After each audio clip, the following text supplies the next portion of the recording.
Ever heard that scratching outside your bedroom window at night and just chalked it up to the wind?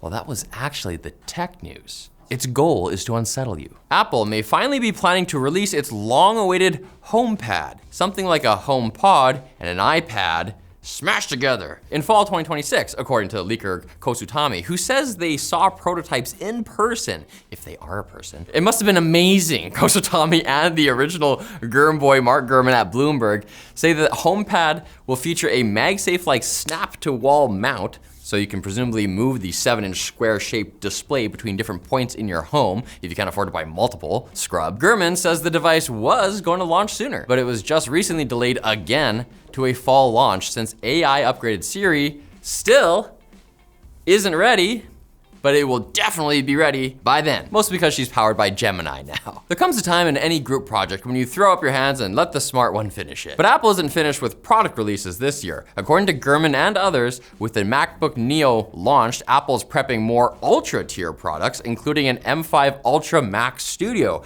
Apple Watch Ultra 4, the first foldable iPhone, ladies and gentlemen, a touchscreen OLED MacBook Pro, and the previously leaked camera-equipped AirPods, which I'm still not totally sold on, but I'll just buy them anyway. But honestly, they can release whatever they want as long as they keep pumping out these David Lynchian TikToks of lemons and limes FaceTiming each other. It's like, they're like us.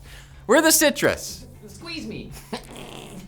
The OpenClaw hype train has gone international. A district in Shenzhen, China is drafting public policy to encourage professional platforms to offer free OpenClaw services with subsidies of up to 2 million yuan for development. In response, stocks linked to the extremely popular AI assistant jumped over 9%, and tech giants Tencent, Alibaba, and Baidu have all rushed to roll out deployment tools, with developers from these companies holding a public event outside the Tencent building to help people set up OpenClaw for free. Over in New York, more than 700 people packed a Manhattan venue for ClawCon, where sponsors demoed deployment tools, and the lobster-themed buffet put most weddings to shame, except Indian weddings, they're next level. If you're not aware of the hype, OpenClaw is an open source AI personal assistant that started as a weekend project and went viral almost immediately, like Floatplane. Despite the love, OpenClaw might be one of the biggest security liabilities in open source software right now. Security researchers have flagged prompt injection, supply chain vulnerabilities, and tens of thousands of publicly exposed instances with unsafe defaults as the 3 biggest risks. Over 300 skills on OpenClaw's plugin marketplace, Claw Hub, turned out to be straight up malware, including credential harvesters and one crypto trading tool that opened a reverse shell to the attacker's server. But it's not just tech noobs exposing themselves to these risks. Y Combinator leadership recently showed up to a podcast recording dressed like dickheads in full lobster outfits. In all honesty, the tool must be genuinely amazing for people to put themselves at so much risk to use it, which you could see even looking at its GitHub repo. OpenClaw has almost 290,000 stars on GitHub, which is insane when you learn that the Linux kernel, which runs basically everything in the world, is only 222,000. Cool number though. Not if you use my distro, mine has more. Nintendo's lawyers went absolutely sicko mode this week and filed a lawsuit against the US government, proving that all those other lawsuits were just Nintendo's lawyers practicing for their own personal Super Bowl. The company filed a complaint with the Court of International Trade on March 6th, demanding a full refund of the tariffs it has paid, plus interest, at an exceptional rate. Nintendo is trying to reclaim their share of the more than $200 billion the US government collected thanks to last year's tariffs, which the Supreme Court recently ruled were illegally imposed under the International Emergency Economic Powers Act, which surprisingly is a law intended to help solve international emergencies, not create them. You were the voted one! February's ruling didn't automatically guarantee refunds, so now Nintendo is going to court to get its money back. While they're at it, they might have some other legal bones to pick with the Trump administration. The official White House Twitter account had recently used artwork from the dystopian farming horror game Pokopia in a MAGA meme without permission. And back in September, the DHS posted a video that set ice raids to the famous Smosh original song, Gotta Catch 'Em All. Also fucked and also without permission. I think they might want to start training their legal Pokemon roster because Nintendo's already got a legendary. Phoenix Wright, use filibuster! That's enough, come back! Now James, use sponsor segue. I'm a Pokemon now. Odoo, bro. Okay, so like running a business is hard. You got like a million things going on, invoices, projects, employees, sales. It's like trying to keep track of everyone at the beach house when Margaritaville comes on. It gets nuts. But Odoo brings it all together in one platform, my guy. It's a full suite of integrated apps and you only use the ones you need. And if you only need one, it's free. Like the vibes. Take the CRM. I can send quotes in a few clicks, drag and drop my whole pipeline, and Odoo automatically schedules the next follow-up. It's like having a wingman who actually remembers stuff and does not bail on you to go get shawarma. Kevin, we are friends off. And sales. Close deals faster with e-signatures on contracts and quotations. No printing, no scanning, no killing the vibe.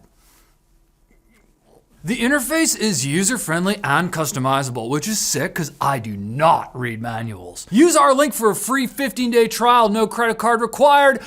Oh no! Spring break forever!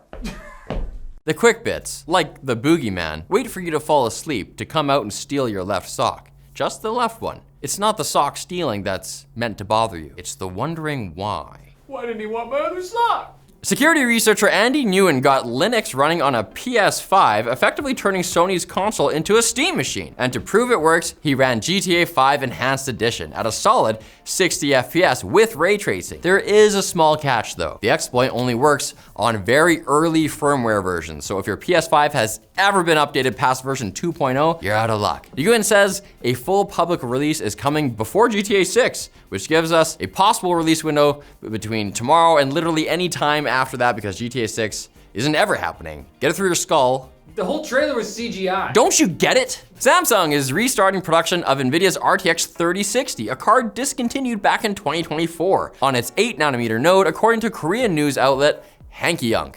Nvidia's newer cards run on TSMC's 4nm node, which is maxed out, making AI chips, so dusting off the old Samsung production line shouldn't eat into Blackwell production at all. This is great news for budget gamers, probably, but it's like being stuck on a space station and hearing you'll get a fresh delivery of food paste tubes. I need to get home. My children are probably finding a new dad by now, because I'm grandpa's age. Relativity! Relativity, no! X has added a new toggle that lets users block Grok from modifying their uploaded photos. That's good.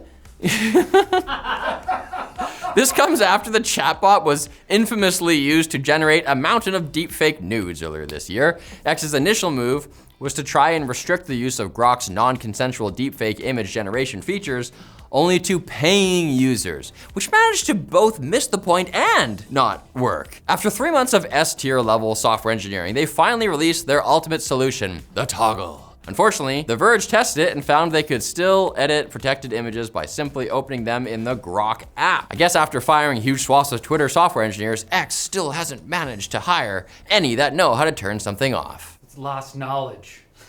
The Mayans knew how to do it. Qualcomm, which bought Arduino last year, just announced the Arduino Ventuo Q, a single board computer aimed at AI robotics. It's packing a Dragon Wing iQ8 processor with a dedicated NPU, 16 gigs of RAM, and it's compatible with both Arduino Uno shields and Raspberry Pi hats. The idea is that your robot brain and motor control can live on one board instead of a mess of devices talking to each other. It's slated for a Q2 2026 release at a price of just under $300, which seems okay. Arduino, are you okay? Say a funny Italian thing if they're hurting you. Ballerina cappuccina. Oh God. And the London Clinic has performed the UK's first remote telesurgery. A surgeon in London removed a prostate cancer patient's prostate while the patient was 1,500 miles away in Gibraltar, with just 60 milliseconds of lag in what medical analysts are calling an epic gamer moment. If you can do that with 60 milliseconds of lag,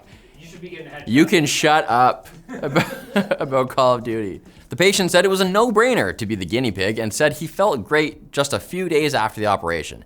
This isn't the first time remote surgery has been done globally, but it does show the tech is maturing to the point where specialists treating patients in remote areas could become less of a proof of concept and more of a just normal thing you can do if you're rich. The patient said they've gone from being in the championship to the Champions League as far as surgeons are concerned, which I'm assuming means something to British people. Happy for them.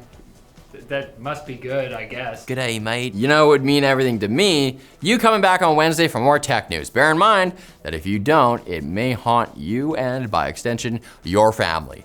This may sound like I'm threatening you into watching TechLink, but that's because the tech news threatened to haunt me and my family if I didn't. We're all in a position. We're all victims.